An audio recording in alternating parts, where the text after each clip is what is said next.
ask one question. We saw after a qualifying start by the South Africans, you went downstairs and then the collapse started. So would you like to share what was the message being sent here? It was more about just staying patient. I think that we were able to create a little bit of pressure, and then every now and again we went searching for wickets. So I think what we'd talked about is making sure we could control the pressure for a long period of time, and if we did that, we knew wickets would crumble. So it was more about not getting frustrated, making sure that we were happy with bowling dot balls, and if we were able to do that, we were able to create some pressure. So it was just reinforcing the discussions that we'd already had. Hello, coach. I'm Salman from 5 News Channel. Do you think that Pakistan white ball team is shaping up nicely? Look, I think we're making progress. We haven't got everything right just yet, but it's all about winning series. And obviously, we won the T20 series, we won the ODI series, and we have often played our best when the series is on the line. So very happy with that. We're also trying some different players, which is important for us to create some depth. And I'm very pleased the way that's progressing. Today, Pakistan team was looking totally changed, especially second game Pakistan was lost and third game Pakistan won. Especially Pakistani bowlers performed well. What do you think second game if spinners was Abrar dropped? If Abrar were present in second game, Pakistan can change the result of second game. Now this in third game, Pakistani top order batting, especially they batted well, and the bowling especially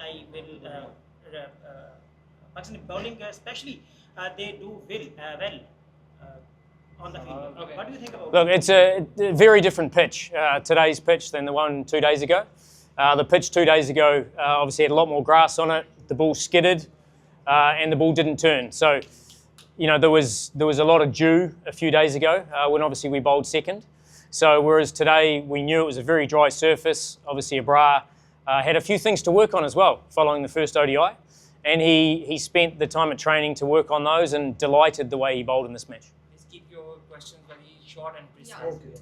Coach, the credit should be given to Shaheen Shah Afridi for his splendid captaincy, especially today, or was it Mike Hesson behind all this? No, Shaheen Shah Afridi should get all of the credit. I think the way he rotated the bowlers, the way he assessed conditions, rotated the ends that guys bowled. Even when we took wickets, we didn't over-attack. We understood what it was. So I thought Shaheen did an excellent job in this game, and he's growing in confidence. But I thought his decision making today was excellent. Short and precise. Coach, Babar has been out of form. So what is the problem with him? Are you working on his techniques, or what's going on with him? Babar's not out of form at all. Babar is actually in extremely good form. The first game he had one that skidded on and hit him about ankle height.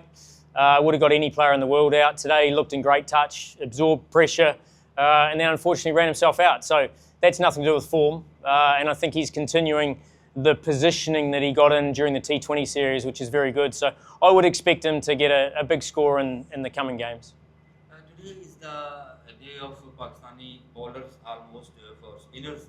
What do you say about condition and performance of Pakistani bowlers? I thought they assessed what was required on this. They were very patient, and I think that Saim Ayub set the tone opening the bowling, was very patient in terms of how he operated, and then set the game up for Nawaz and Abrar to come in and control the middle overs. So I thought that it was a really fine performance in terms of the way we adjusted to conditions.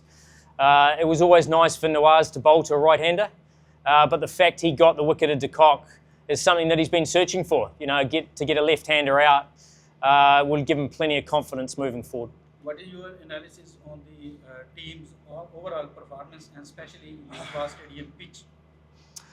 Look, I think, as I said, we're a developing one-day side. Even though we've got quite a lot of experience, we're just developing the consistency. And I thought, as I said, we probably saved our best for last. Look, the pitch and the crowd and the atmosphere was outstanding. We loved the intensity that the crowd brought. To play 3 games in 5 days and fill the stadium all 3 times. I know the players were delighted with the support that the Faisalabad crowd brought. Some big challenges upcoming till World Cup. What do you think about the in which part you will give more input to increase our performance of the team for these challenges? Look, let's put the one day to one side, because one day is obviously what we're focusing on now. We've played a lot of T20 cricket, so the fact we're able to switch back to one day cricket, we have to be more patient with the ball, and I use that word, but the first couple of games there were times we weren't as patient as we needed to, and today that was probably the big step up for us as a bowling unit, was to be happy bowling dots and then know that the rewards will come later on. And as a batting group, chasing a target like that, I thought it was a really professional chase. You can always lose an early wicket, but the way, Bubba and Saim absorbed that pressure, and then Rizwan came in and did the same, was a really pleasing sign for us. Last question. Like series win before tri-series and Sri Lanka series, are we going with same team in next or are we inducting some new youngsters in tri-series and Rawalpindi series? Look, the tri-series squad was picked anyway, so the only change will be Hesson will be going back and playing some first-class cricket. Rather than sitting on the sideline, we want him to get some cricket, get some confidence back. We think he's a fine player who just needs a little bit of time in the middle to get his confidence back. Outside of that, Abdul Samad will come back from the Hong Kong Sixers and join our squad in Rawalpindi. Thank you so much.